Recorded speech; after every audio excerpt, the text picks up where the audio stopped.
find in that schedule that most of the functions that really relate to the day-to-day impact on human lives, on the citizens of this country, if you're looking at agriculture, you're looking at water, you're looking at health, the markets, the levies at the local areas, all these functions have gone to the county. So actually, majority of the functions in government now are with the governors. Number two, Mr. Chairman, as you know, the governor is elected in the county. He's not an MP, but he's an elected official. He combines the executive authority, and he also has elective powers. He's been elected by the members of the county, the voters of the county. So, in terms of the pecking order, if you are to just come up with a zero-sum game and say, who, then you'll see the county commissioner is a bureaucrat who is appointed by the president. He is not elected by the people, but his functions are very clearly articulated in the Constitution. And therefore, I think it will be important to acknowledge those values in the governor, that is elected in the entire county by the people of that county. So he has that mandate, and the Constitution gives most of the functions that were earlier performed by the national government, particularly relating to the people, are with the governor in the county, other than security. You have said that the position of head of public service, there's no clarity.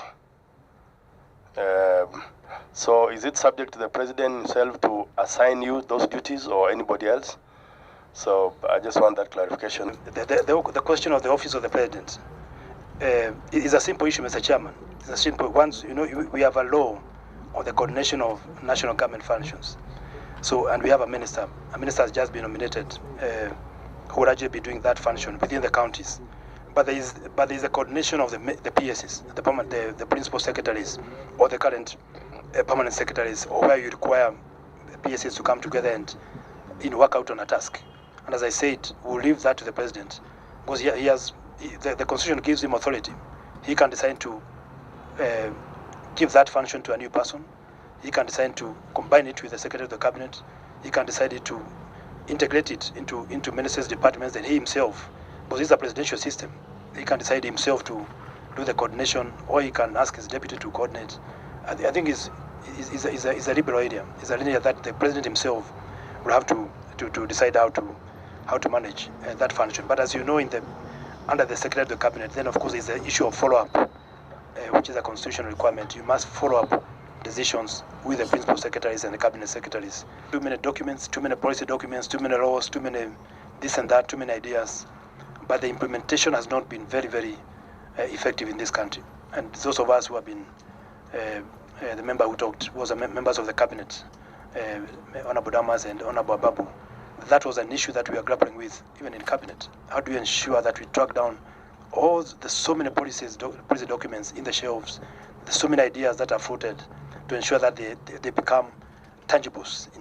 There's tangible evidence of implementation, and also adding value to the lives of Kenyans. I think these policies are not just created to make the country or the nation look beautiful. It is to ensure that the lives of the people are improved. And that's the whole question of public policy. So I think this will be one of the major challenges of the new office of the cabinet, the Secretary of the Cabinet, to ensure that this shelving of good ideas, good laws, good decisions, good policies, good sessional papers, tracing them down, tracking them down with a scorecard, and making sure that there is feedback to cabinet.